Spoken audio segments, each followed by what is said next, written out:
चल तू। ए प्रकाश, प्रकाश, तू मेरे घर में कैसे आया तू? ए प्रकाश, ए नेहा बच रही थी ना मुझसे। चल अब तेरी अक्ल ठिकाने लगा था।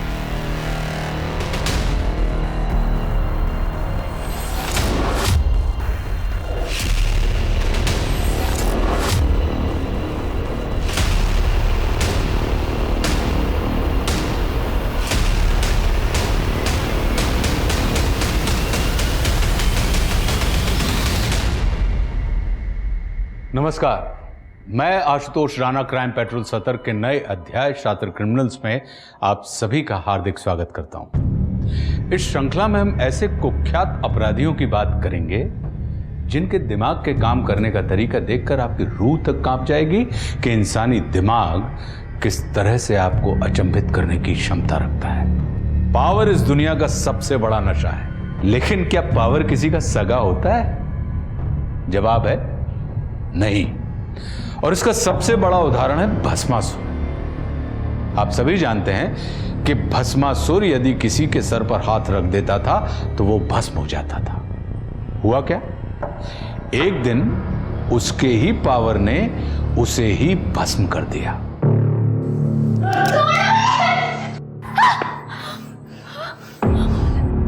क्यों लेके आया मेरे को यहाँ पे? क्या किया मैंने?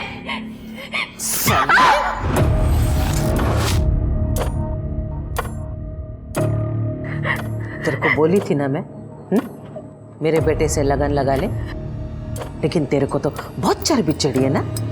क्या बोली मेरे को कि तेरा बेटा हैवान है, मैं उसके साथ शादी नहीं करेगी। हैवान दिखता है तेरे को ये? हाँ सुन, इसको अंदर ले जा, ऐसे मजे करना इसके साथ, उसके बाद मैं काम पे रख लेगी इसको झाड़ू पोछे के लिए। नहीं, छोड़ो मुझे, छोड़ो मुझे, नहीं। चल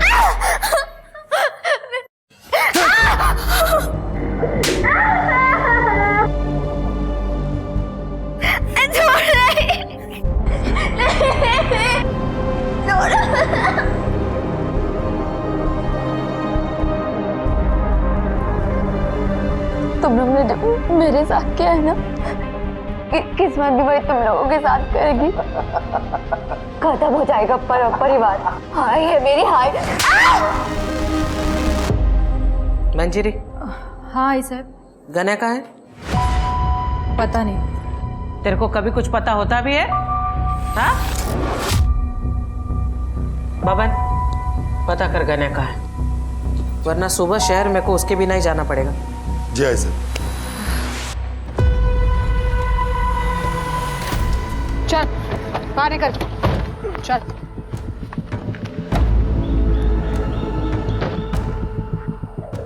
यहाँ पे क्यों लाए मेरे को? गलती हो गई गणेश जी, माफ कर दो। अभी तुम आजाद हो, भागो। मला माहिती है, जैसे ही मैं भागना शुरू करूंगा तुम लोग मुझे पीठ पर गोली मारोगे। हमारे हाथ में हथियार दिख रहे क्या? पीठ पे गोली नहीं मारते हम लोग। अब विचार बदले, उसके पहले निकल निकल।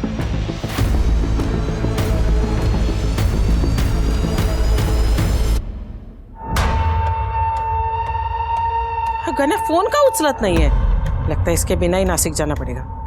बबन चल।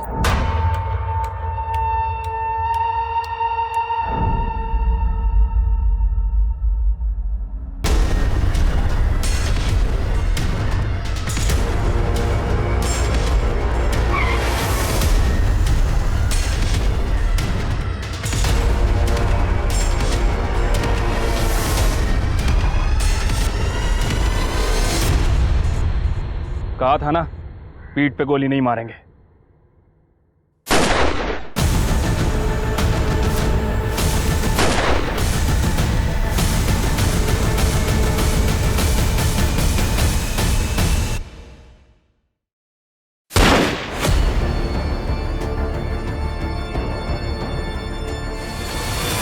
One down. लोकल पुलिस को बता दो कि एनकाउंटर हो गया है। सर। चल चल चल, अंगूठा लगा। मैं इस कागज पे अंगूठा नहीं लगाऊंगा। क्या अंगूठा नहीं लगाएगा? लगाऊंगा। अंगूठा नहीं लगाएगा? चल चल अंगूठा लगा। ಹೇಗೆ? पूरे हैं? हाँ, चेक किया मैंने। चलो, कुछ तो अच्छा काम किया मेरे नवरे ने। ए, लाओ ना रे अंगूठा। काय को मेरे इतना टाइम खोटी कर रहा है?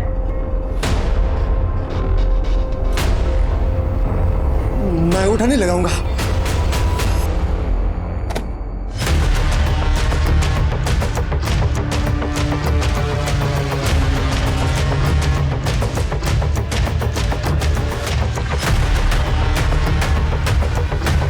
मैं अंगूठा नहीं लगाऊंगा। अरे जब मैं अंगूठा नहीं लगाऊंगा, मैं अंगूठा नहीं लगाऊंगा, मैं अंगूठा नहीं लगाऊंगा, मैं अंगूठा नहीं लगाऊंगा।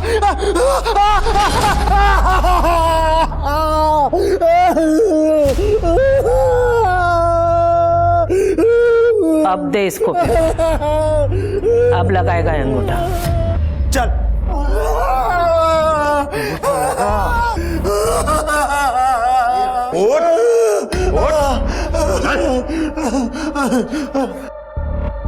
ए, क्या मारा?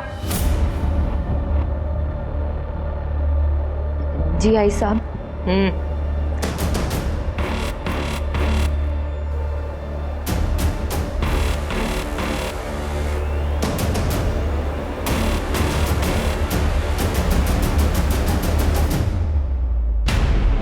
ऐसे तो इंस्पेक्टर देशमुख आला.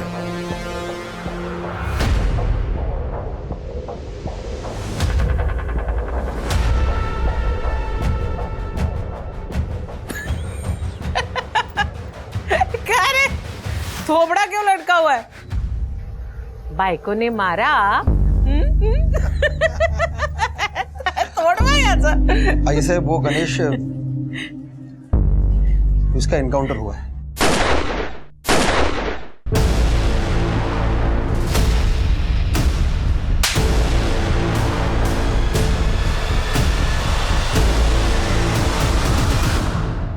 मुंबई से कोई टीम आई है. क्यों? बैंक रॉबरी इन्वेस्टिगेशन के लिए. उसका इस केस से क्या लेना देना? वो लोग बस कोई ना कोई बहाना लेके आते हैं ताकि सब कुछ लीगल लगे. और हेडक्वार्टर ने भी उन्हें अचानक भेजा तो मैं भी कुछ कर नहीं पाया. और आज सुबह हमें पता चला कि जंगल के पास गणेश की लाश पड़ी है. गणेश! आई साहब, मुझे माफ कर दीजिए.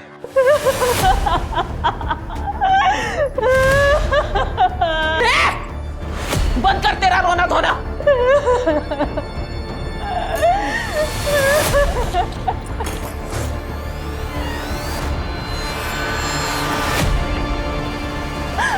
आई, गणे गया तो क्या हुआ? मैं हूं ना, मैं उसकी जगह संभालूंगा.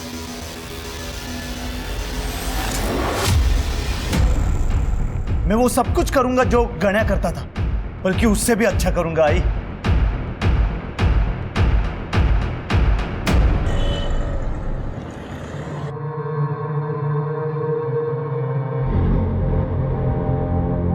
मेरा गण्या चला गया. पक्का पक्का किसी ने उसकी पुलिस को चुगली की है.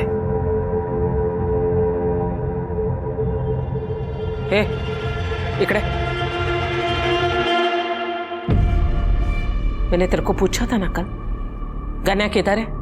आई साहब, आपको पता है ना, वो मुझे कभी बता के नहीं जाता था. बाइक को है ना त्याची तो. तेरा पति किधर जाता है, क्या करता है, ये सब पता लगाना तेरी जिम्मेदारी थी ना. हाँ बाबान, पता लगा उस गद्दार का.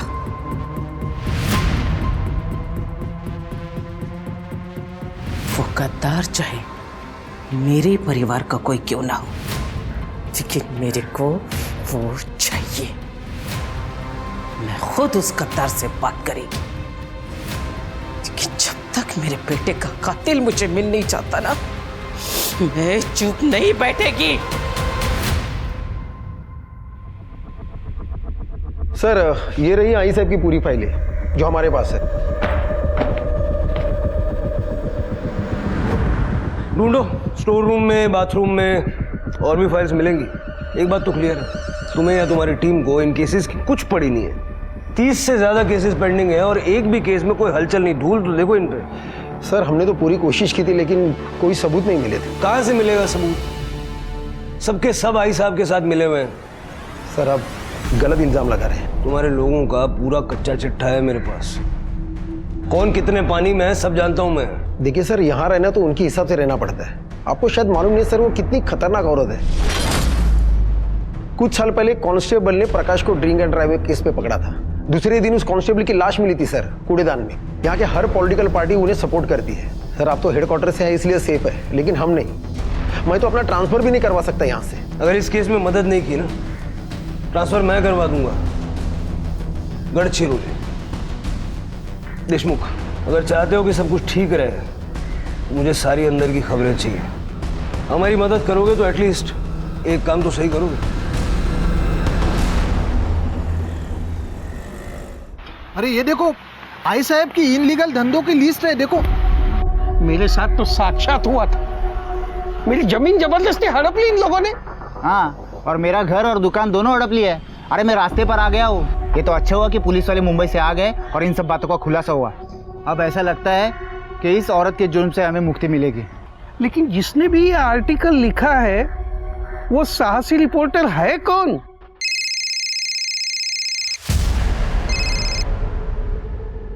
हाँ बोला साटम साहब। बहुत अच्छा आर्टिकल लिखा है जादव। अब जैसे जैसे तो आर्टिकल लिखेगा वैसे वैसे तेरे अकाउंट में पैसे भेज दिए जाएंगे। Thank you.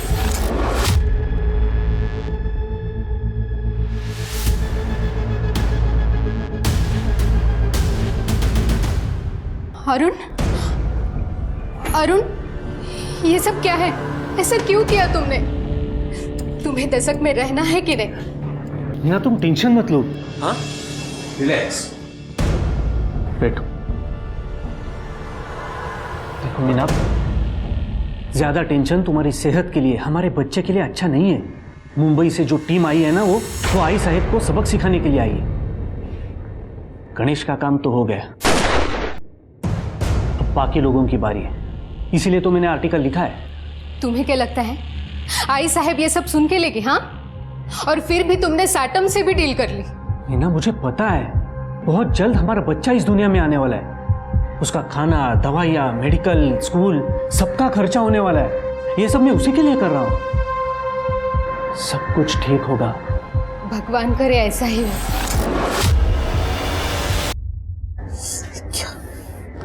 क्या ये? हाँ? कौन है ये 2 कौड़ी का रिपोर्टर? हिम्मत कैसे भी उसकी मेरे बारे में छापने की? आई, सूरज उसको सबक सिखा देगा। क्यों सूरज? हो प्रकाश दादा। लाश पाहिजे मला।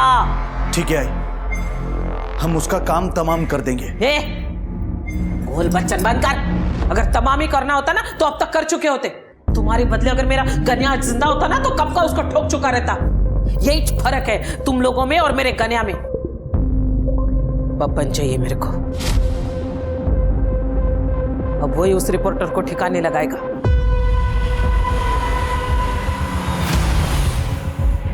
चल बारा, चल चल चल भाग।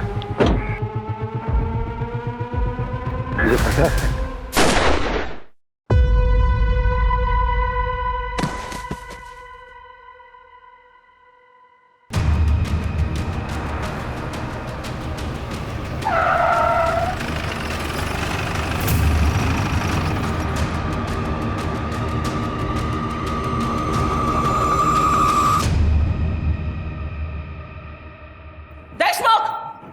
मुंबई के हीरो लोग, हाँ कहाँ है? ए हीरो, फाइल में क्या ढूंढ रहा है रे? ये देख, इधर खड़ी है मैं तेरे सामने। सबकी आई साहब इधर खड़ी है। हिम्मत है ना तो ठोक, अब भी ठोक। और ये देख, पूरा परिवार लेकर आई। ये प्रकाश, सूरज, मेरा पति, उसका भाई विट्ठल, पूरे परिवार को लेकर आई। ताकि तू छुप छुप कर किसी को मार ना सके। साले नामर्द, हिम्मत है ना तो अब भी इसी वक्त ठोक मेरे को, सबके सामने ठोक के दिखा। अच्छा परब, ये गोलियां जो हमें मिलती है ना, ये सरकारी होती हैं, हिसाब देना पड़ता है, वेस्ट करने के लिए नहीं होती। मरना है तो कोई और तरीका ढूंढ लो। और वैसे भी सारा शहर जानता है कि तुम एक अपराधी हो। अगर मैं अपराधी है तो मारना मेरे को, अबे काय को कायर बन रहा है तू? कि एक बात याद रख, अगर मेरे घर के किसी भी सदस्य को तूने हाथ भी लगाया ना तो ये साला दशक जल उठेगा और हर एक की मौत का जिम्मेदार तू खुद होगा। अगर तू चाहता है ना कि ये सब ना हो तो अपना बोरा बिस्तर बांध और निकल मुंबई। और हाँ, रास्ते में अगर तेरे को कुछ दारू, मटन, चखना कुछ भी चाहिए होगा ना तो मेरे घर से उठा लेना। मैं शराब नहीं पीता और शुद्ध शाकाहारी।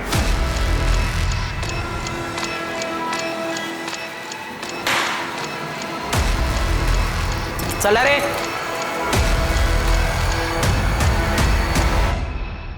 एनकाउंटर स्पेशलिस्ट अपमान के बाद चुप नहीं बैठने वाले थे और नतीजा यह हुआ कि आई साहब के 2 और वफादारों की बलि चढ़ गई। जहां आई साहब इस बात से आग बबूला थी, वहीं उसके हाथ भी बंधे हुए थे। वो बहुत अच्छे से जानती थी कि मुंबई से आए हुए ऑफिसर्स को अगर कुछ भी हुआ तो इसका अंजाम बहुत बुरा होगा।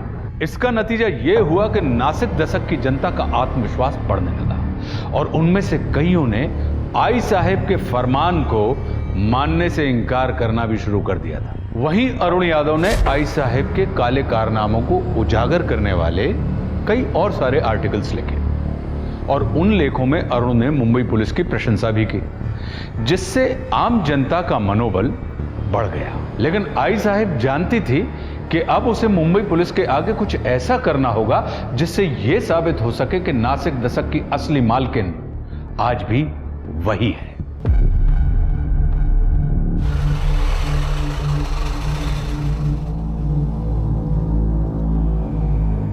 तुम चेकअप करके सीधा घर चली जाना, मैं आते हुए सब्जी लेकर आऊंगा। आते वक्त आम का अचार भी लाना, खाने का बड़ा मन कर रहा है। सगळं काही आणतो बायको। Bye bye.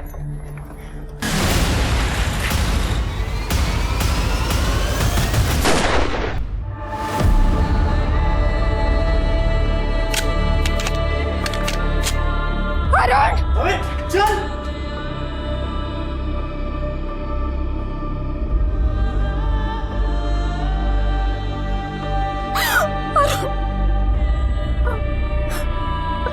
अरुण, अरुण, अरुण। सब बाइक पे 2 आदमी थे जिन्होंने अरुण को गोली मारी। सबसे पूछताछ की पर किसी ने बताया नहीं।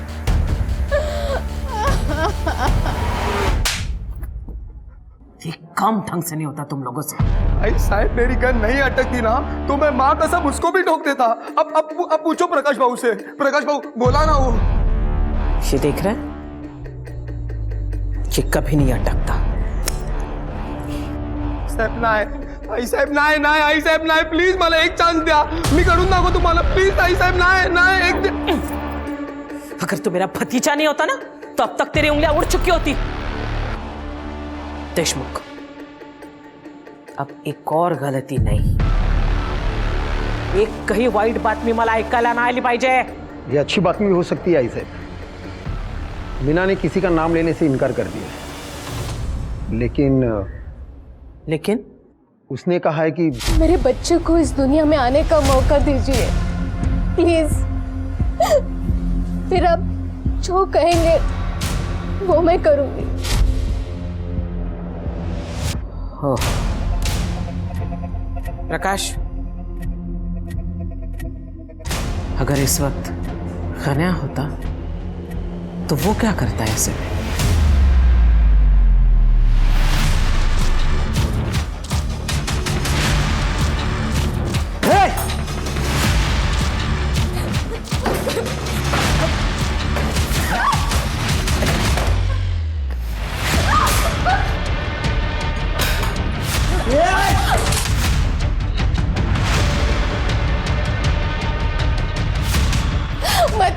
मैंने पुलिस को कुछ नहीं बताया।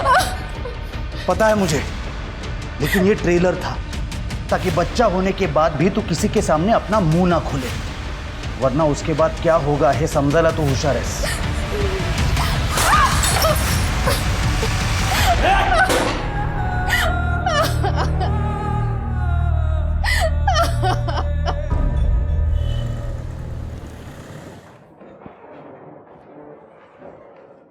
सर आपने बुलाया था? हाँ देशमुख साहब, इसमें लिखा है कि आशा परब के 3 बेटे हैं, गणेश, प्रकाश और अतुल, लेकिन अतुल का नाम कहीं मेंशन नहीं है। सर ये अतुल थोड़ा अलग दिमाग का आदमी है और वो रहता भी अलग से। अलग से 2 नंबर का धंधा करता है? नहीं सर, इसके उल्टा। अतुल दरअसल एक आदर्शवादी, नेक और अच्छा इंसान है और यही उसकी प्रॉब्लम है।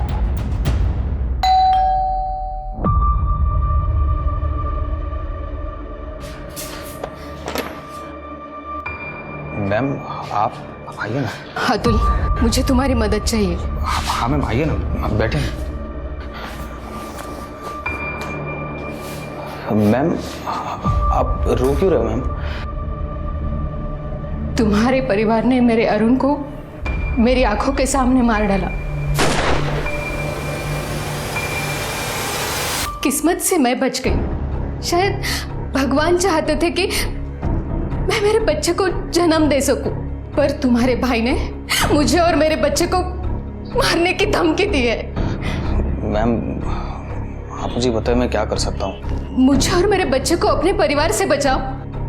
आप जानते हैं कि मैंने अपने परिवार से सारे रिश्ते नाते तोड़ दिए हैं और यहाँ पर अकेला भी रहता हूँ।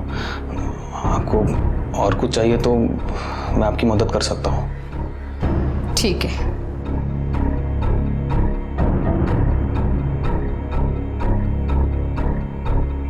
याद है तुम्हें अतुल, जब तुम 12th क्लास में थे और पूरे डिस्ट्रिक्ट में फर्स्ट आए थे, तुम्हें गोल्ड मेडल मिला था जिसे तुम मुझे डेडिकेट करना चाहते थे। तुम मुझे गुरु दक्षिणा भी देना चाहते थे, लेकिन मैंने कहा कि मैं समय आने पर तुमसे मांग लूंगी। हाँ मुझे याद है। अब वो समय आ गया है अतुल। मुझे और मेरे बच्चे को अपने परिवार से बचा लो अतुल। यही मेरी गुरु दक्षिणा है।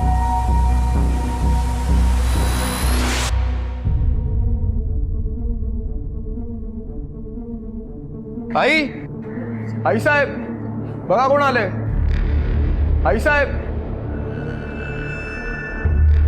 अतुल तू? मुझे यहाँ देख के ज़्यादा सोचने की ज़रूरत नहीं है, मुझे मजबूरी में आना पड़ा मीना मैम के लिए। अच्छा बस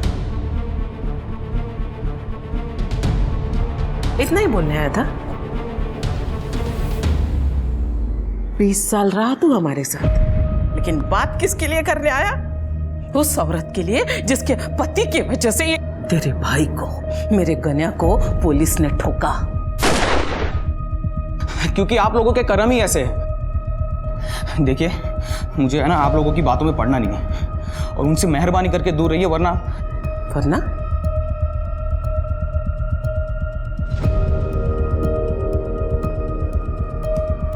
वरना क्या हमको खत्म करेगा?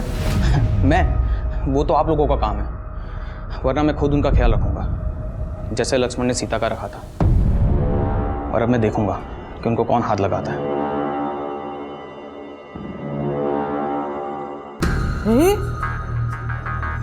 हा कसा माझ्या पोटी जन्माला आला? इसमें तो मेरा एक खून का कतरा भी नहीं है रे। तुम चार गेलाय तो इसीलिए ना वो तुम्हारी तरह नपुंसक निकला।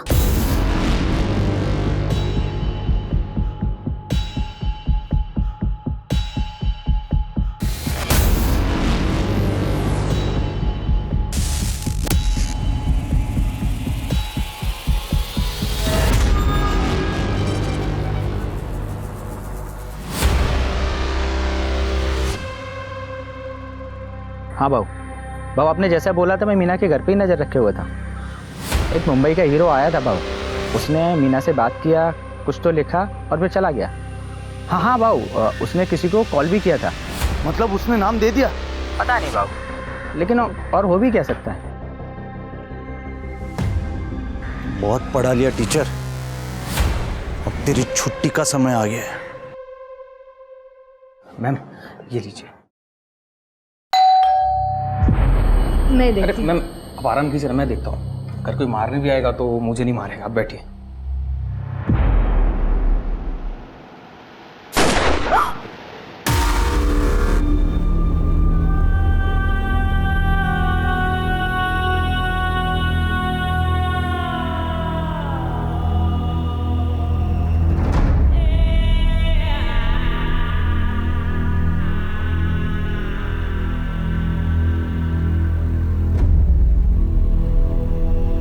मेरा बच्चा किसने मारा? किसने मारा उसको? हाँ? तूने मारा? बोलो, तूने मारा उसको? तू वो मीना को रास्ते से हटाना चाह रहा था कि खुद को तू बचा सके, इसलिए तूने मारा ना? बोल, तूने मारा ना? नहीं आई साहब, मीना मारला, आई शपथ। अपनी माँ की कसम मत खा, मर गई तेरी माँ। साला कौन गद्दार है? किसने तेरे तू बोल, सच बोल, तूने मारा? तूने मारा ना उसको? आई मैं अतुल को नुकसान कैसे पहुंचा सकता हूँ आई? अरे तो किसने मारा? किसने मारा?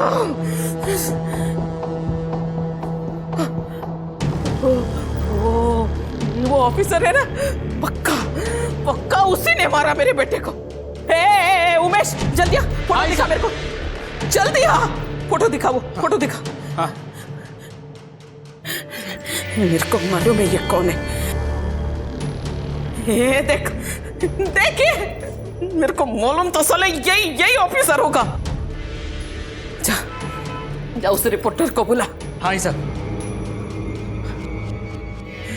अब इसको मैं ठिकाने लगाएगी। मीना के घर के बाहर सब इंस्पेक्टर शिर्के की मौजूदगी की खबरें दूसरे अखबारों की सुर्खियां बन रही थी। उनके पीछे रखी हुई गन की फोटो को हाईलाइट करके सभी जगह दिखाया जा रहा था, जिससे हंगामा खड़ा हो गया। इसका नतीजा यह हुआ कि मुंबई से आए हुए ऑफिसर्स की टीम को डिपार्टमेंट से कॉल आया। किस्मत से सब इंस्पेक्टर शिर्के के पास प्रूफ मौजूद थे कि वो अतुल की मौत के समय लोकल पुलिस स्टेशन में था। मुंबई से आए हुए ऑफिसर्स ने तुरंत इस केस को लोकल पुलिस से अपने हाथ में ले लिया और जांच शुरू कर दी। उन्होंने सीसीटीवी फुटेज चेक की, साथ में पूरे परिवार के मोबाइल डाटा और लोकेशन डिटेल्स को भी खंगाल डाला। मीना ने पुलिस को सपोर्ट करने से मना कर दिया था, क्योंकि वो अतुल की मौत का जिम्मेदार अपने आप को मान रही थी। और जब सबको ऐसा लगने लगा कि अब पुलिस के हाथ में कुछ भी नहीं बचा है, तभी पुलिस को एक लीड मिली। सर, अतुल के मर्डर के 15 मिनट पहले सूरज के फोन की लोकेशन और 10 मिनट पहले प्रकाश के फोन की लोकेशन मीरा के घर की थी। उसके बाद ये दोनों अपने घर आ गए थे, फोन रिकॉर्ड से पता चला। सर देशमुख को बुलाओ। ठीक है सर। मुझे प्रकाश और सूरज की पूरी कुंडली चाहिए।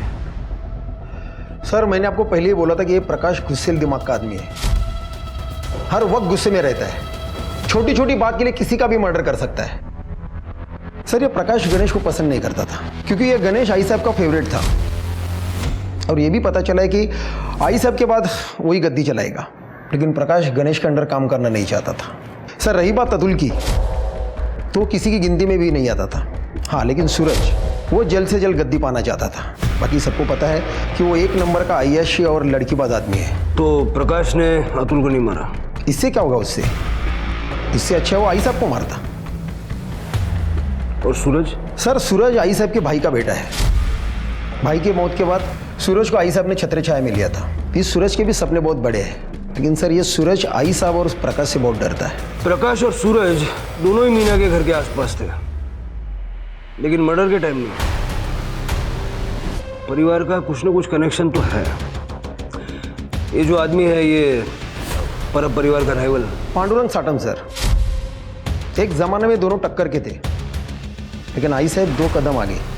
आई साहब ने लोगों को इस साटम से बचाना शुरू कर दिया, और 2 साल पहले उस साटम को आई साहब ने तड़ीपार करवा दिया।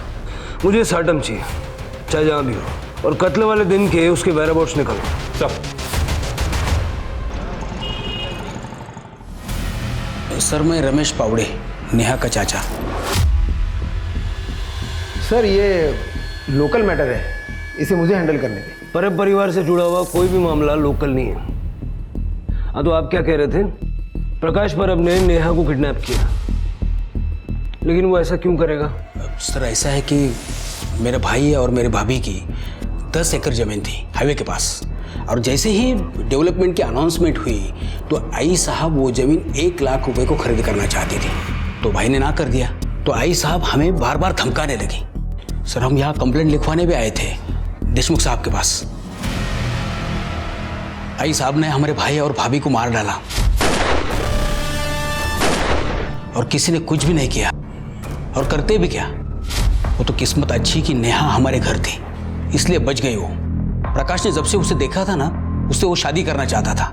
सर आप ही बताइए, जिस लड़की के माँ बाप को जिसने मारा है उससे वो शादी कैसी करेगी? इसलिए प्रकाश ने नेहा को किडनैप कर लिया। साहब 1 महीना पहले घर में जबरदस्ती घुसकर नेहा को उठा के ले गए।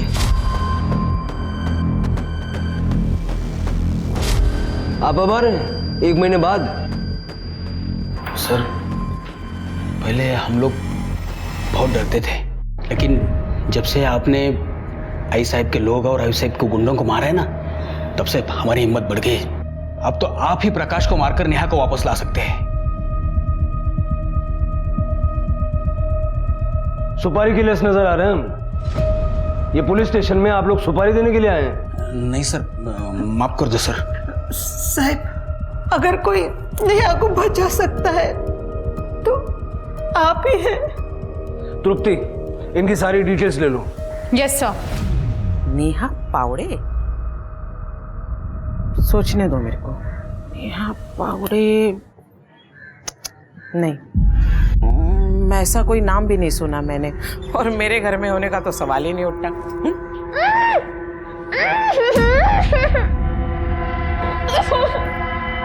मेरा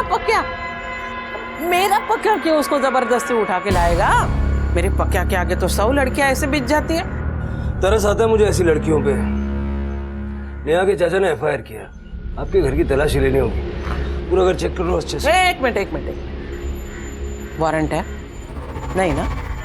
क्या है ना इंस्पेक्टर साहब, थोड़ा बहुत कानून मैं भी जानती हूँ। माहिती ठेवा भी लगते हो, और अच्छा नहीं लगे ना मेरे पंटर लोग जो है ना मुंबई की हीरो को ऐसे कॉलर से पकड़ के ऐसे फेंक देंगे तो बेइज्जती होगी तुम लोगों की। अच्छा तो नहीं लगे।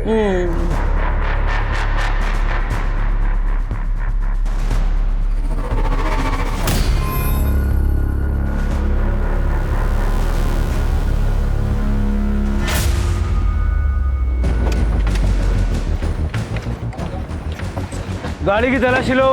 क्यों? अबे शराब है तुम्हारी गाड़ी में। मैं कोई ऐसे वैसे काम नहीं करता। अच्छा आओ देखते हैं। आइए देखिए, देखा कोई शराब वराब नहीं है तो कहाँ है? नजर नहीं आ रही क्या? बिल्कुल नहीं। अरे हटो, ये क्या कर रहे हो? अरे ये क्या दिख रही है शराब? ये सही नहीं कर रहे इंस्पेक्टर। फोटो खींच। अरे ये क्या कर रहे हो? अरे खींच गाड़ी का नंबर, मुद्दा माल, इसको अरेस्ट करो और इसके घर का सर्च वारंट निकालो। ये सही नहीं है इंस्पेक्टर।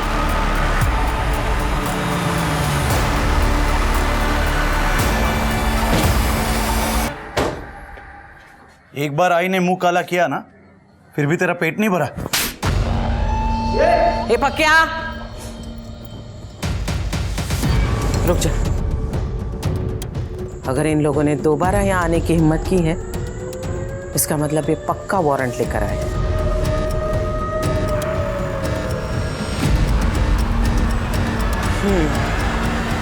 ठीक है, आप लोग घर की तलाशी ले सकते हैं। एक मिनट। तलाशी के पहले मैं आप लोगों को किसी से मिलाना चाहती हूँ। सुन भाई, बेटा बाहर ये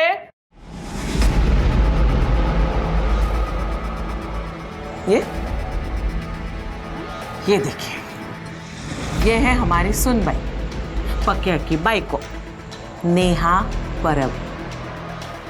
1 मिनट इनसे बात करो।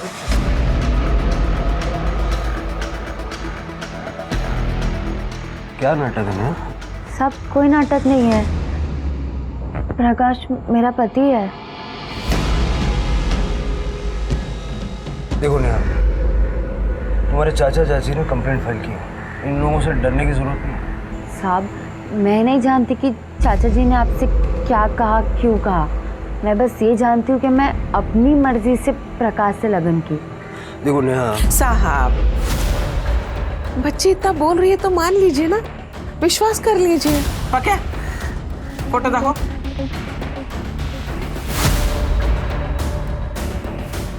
बघा, लग्नाचा फोटो। मुझे ये फोटोज चाहिए।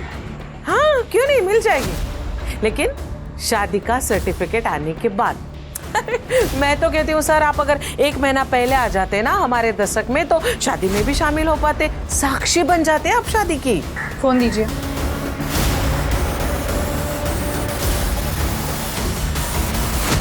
सर, फोटोज मिल गई है। धन्यवाद। झालं समाधान? सुन बाई, चला चल।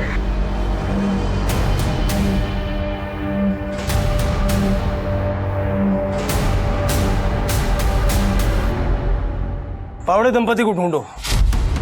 अगर नेहा का ये हाल है तो हो सकता है कि प्रकाश या आई साहब ने उनको किडनैप किया। Yes sir. मुझे ये नहीं समझ आ रहा है कि नेहा ने ऐसा क्यों कहा कि वो अपनी मर्जी से शादी करके वहां रहती है। और उस फोटो वाले पंडित को भी ढूंढो।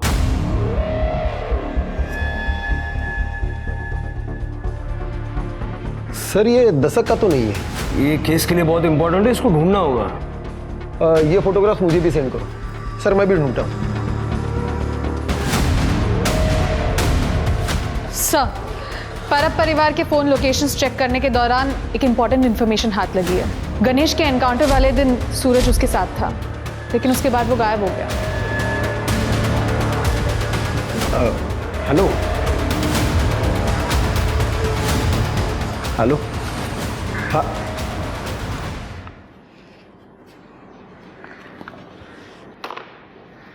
बिना डायल किए बात कर रहे थे। तृप्ति ने जो कहा तुमने सुना ना? अब बात करते हैं।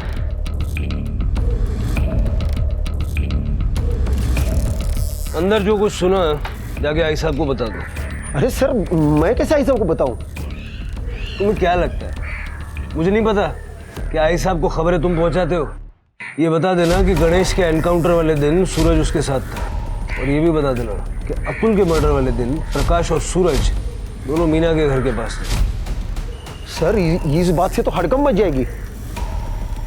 गढ़चिरौली जाने से तो अच्छा है ना कि थोड़ा सा हड़कंप मचाए। गद्दार निकला रे तू। साला भाई के प्यार के चक्कर में तेरे जैसे सपोले को पाल रही थी मैं गणेश भाव के साथ था, लेकिन मैं किन्नरपड़ा उतर के स्टेशन चले गया। उसके बाद मुझे नहीं पता कि क्या हुआ या कि उनके साथ कहाँ गए वो। अब देशमुख साहब को पूछो, मेरा फोन रिकॉर्ड चेक करे, क्या मेरा एक भी कॉल पुलिस को गया है? आई साहब इसने किसी को कॉल नहीं किया। कॉल रिकॉर्ड में भी कुछ नहीं मिला। तो फिर मुझे बता, तू वो मीना के घर के बाहर क्या कर रहा था? मैं उसे मारने गया था। मैं आपको बताना चाहता था कि मैं भी बड़ा काम कर सकता हूँ और मैं उसे मोहर भी देता हूँ, लेकिन वहां पे जाके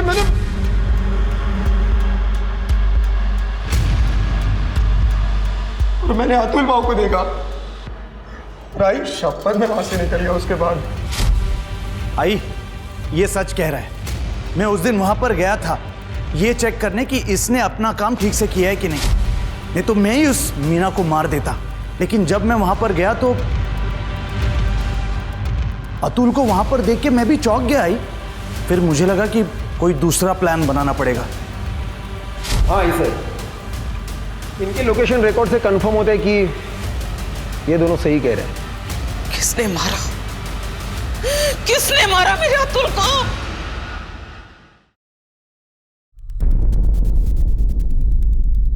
मैं पांडुरंग साटम। भले ही मेरी परब परिवार के साथ में दुश्मनी हो, लेकिन मैंने परब परिवार के किसी भी आदमी को और उनके गुंडे को नहीं मारा है। परब परिवार ने न सिर्फ तुम्हारा बिजनेस छीना बल्कि तुमको तड़ीपार भी करवाया। इसीलिए मैं उनका बिजनेस धंधा डुबाना चाहता हूँ। इसीलिए मैंने अरुण जादव को पैसा देकर उनके खिलाफ आर्टिकल लिखवाने को लगवाया और बाद में अरुण को मरवा दिया ताकि आई साहब को फंसा सको। मुझे मरवाना होता तो मैं डायरेक्ट आई साहब को मरवाता था ना। अच्छा था मेरे लिए, उनकी बादशाहत भी खत्म हो जाती और उनका धंधा भी मेरे हाथ में आ जाता। जब तक इन्वेस्टिगेशन खत्म नहीं हो जाती साटम को कस्टडी में रखो। सर। अरे मैंने क्या किया साहब? चलो। पण माझं काही सर।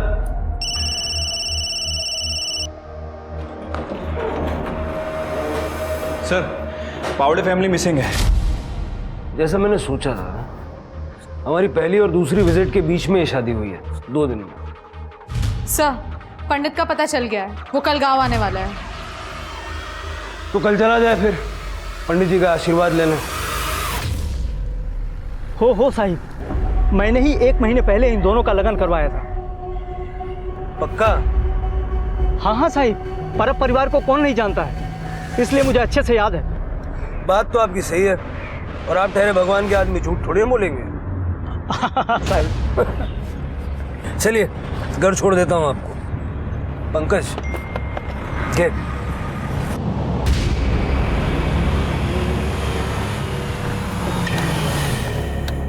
चलो। गाड़ी यहाँ क्यों रुकी साहब? ऐसा है पंडित जी, हम तो आपको यहीं छोड़ेंगे। वो यहाँ से आगे की जो यात्रा है ना, वो आपको अकेले करनी पड़ेगी। अब एक काम कीजिए, आप जाइए। चलो चलो चलो फटाफट चलो, इतना टाइम नहीं है पंडित जी। चलो चलो फटाफट, चलो चलो। मुझे माफ कर दीजिए साहब, मैंने कुछ नहीं किया साहब, मैंने तो अपनी जान बचाने के लिए झूठ बोला था साहब, मुझे माफ कर दीजिए साहब। नेहा को लेकर जा रहे? कहाँ?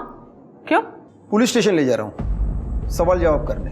उसको जो कुछ भी पूछना है ना, इधर मेरे सामने पूछेगा। देखो आई साहब, अगर आपने मुझे उसे ले जाने नहीं दिया तो मुंबई के पुलिस कोर्ट का ऑर्डर लेके आएंगे, और वैसे भी उन्हें मुझ पर शक है कि मैं आपके लिए काम करता हूँ, आपका आदमी हूँ, इसलिए जैसा मैं कहता हूँ वैसे कर दीजिए। ठीक है, 1 घंटे के अंदर लड़की मेरे को यहाँ चाहिए। इसे नीचे उतारो। क्यों? उतरो। अरे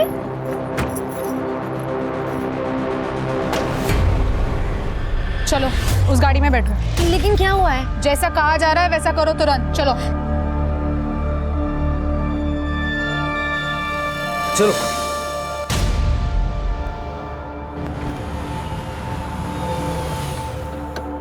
चलो बाहर निकलो। उतरो।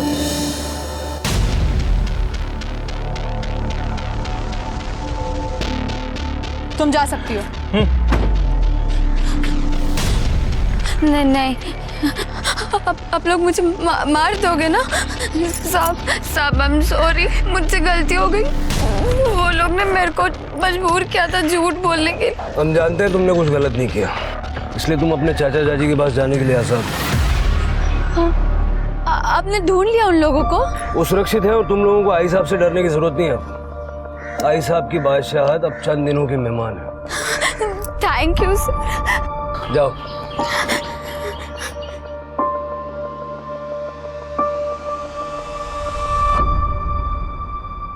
नेहा ने हमें सब कुछ बता दिया, लेकिन हम तुम्हारे मुंह से सुनना चाहते हैं।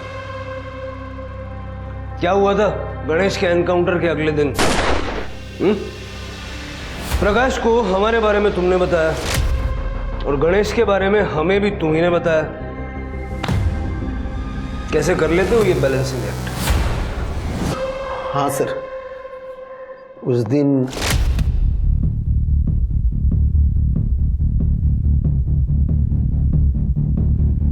क्या हुआ? अपने भाई गणेश को बोलिए कल सुबह तक घर के बाहर ना निकले, उसका एनकाउंटर तय हुआ है। मुंबई से एक टीम आई हुई है। और फिर भी गणेश हमें मिल गया। मतलब प्रकाश ने गणेश को रोका ही नहीं, वो चाहता था कि उसका एनकाउंटर हो जाए। मुझे लगता है अतुल को भी उसी ने मारा है। तो फिर तो वही बचता ना अकेला, परब खानदान का वारिस। सर वो मुझे कुछ पता नहीं, लेकिन अतुल के मौत के कुछ दिन पहले प्रकाश ने मुझे आई साहब को एक मैसेज देने के लिए बोला था। सुन, तू आई को बोल कि तूने अतुल को एनकाउंटर के बारे में बोला था, लेकिन उसने गण्या को बताया नहीं। आई साहब आप विश्वास रखिए, मी खरा बोलतोय। उस दिन मैंने अतुल को मैसेज दिया था कि गणेश को घर से बाहर निकलने को ना कहे, लेकिन ये समझ में नहीं आया कि अतुल ने गणेश को बताया क्यों नहीं। मैं खुद जाता था मैसेज देने, लेकिन वो मुंबई से टीम आई थी इसलिए मैं जा नहीं पाया। तो अतुल ने गणेश को बताया क्यों नहीं? हरामखोर, साला गद्दार। आई साहब ने अतुल को मारा? मालूम नहीं सर, लेकिन उस दिन मैंने उनकी आंखों में खून देखा था।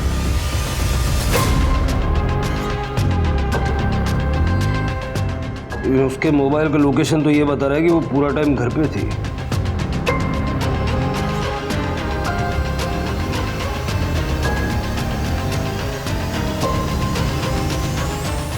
यहाँ मैं अतुल के कातिल को ढूंढने की पूरी कोशिश कर रही हूँ, आप मुझे पे इल्जाम लगा रहे।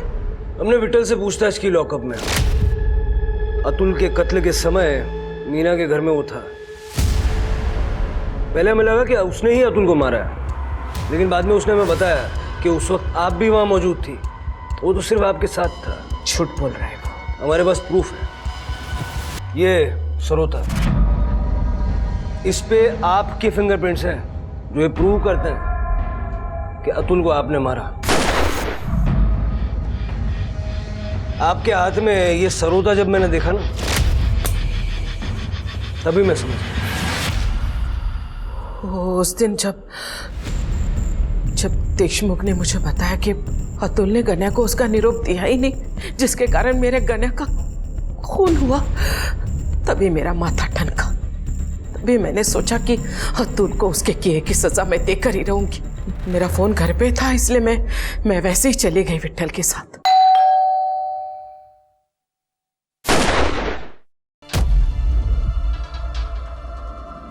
चल चल जल्दी।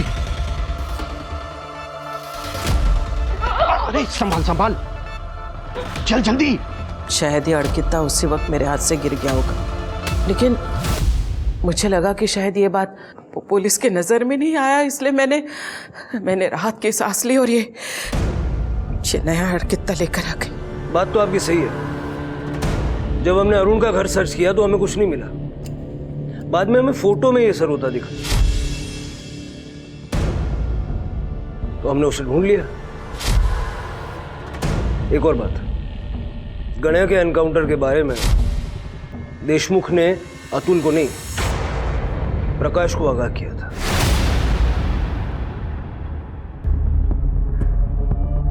क्या? कहाँ है प्रकाश?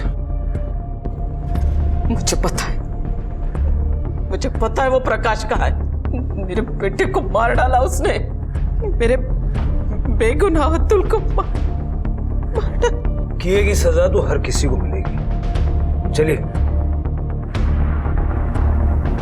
लेके जाओ इसको साहब, लेके जाओ इसको, लेके जाओ इसको, बाहर मत निकलने देना, फांसी दो इसको, फांसी। जैसी करनी वैसी भरनी। आशा परब उर्फ आई साहब की जिंदगी इस कहावत की सत्यता को सिद्ध करती है। आई साहब ने छिपने की जो जगह पुलिस को बताई थी, प्रकाश उन्हें वही मिला। पुलिस ने प्रकाश पर आईपीसी की धारा 367 और 375 के तहत नेहा की किडनैपिंग और रेप का चार्ज लगाया और आईपीसी की धारा 302 के तहत नेहा के मां बाप के मर्डर के साथ साथ अरुण के मर्डर का भी चार्ज लगा दिया। हम अक्सर ये भूल जाते हैं कि पावर अपने साथ साथ जिम्मेदारियां भी लाता है। पावर का सही इस्तेमाल करना बहुत जरूरी है, इसलिए अपने फैसले सोच समझ कर लीजिए, क्योंकि आपके फैसलों में दुनिया बदलने की ताकत है और यही आपका असली पावर है। अब मैं आशुतोष राणा विदा लेता हूं आपसे। हम फिर मिलेंगे एक ऐसी ही कहानी के साथ जो आपको रखेगी सतर्क और जिंदगी को सुरक्षित। तब तक अपना और अपनों का ख्याल रखिए और देखते रहिए क्राइम पेट्रोल सतर्क। जय हिंद।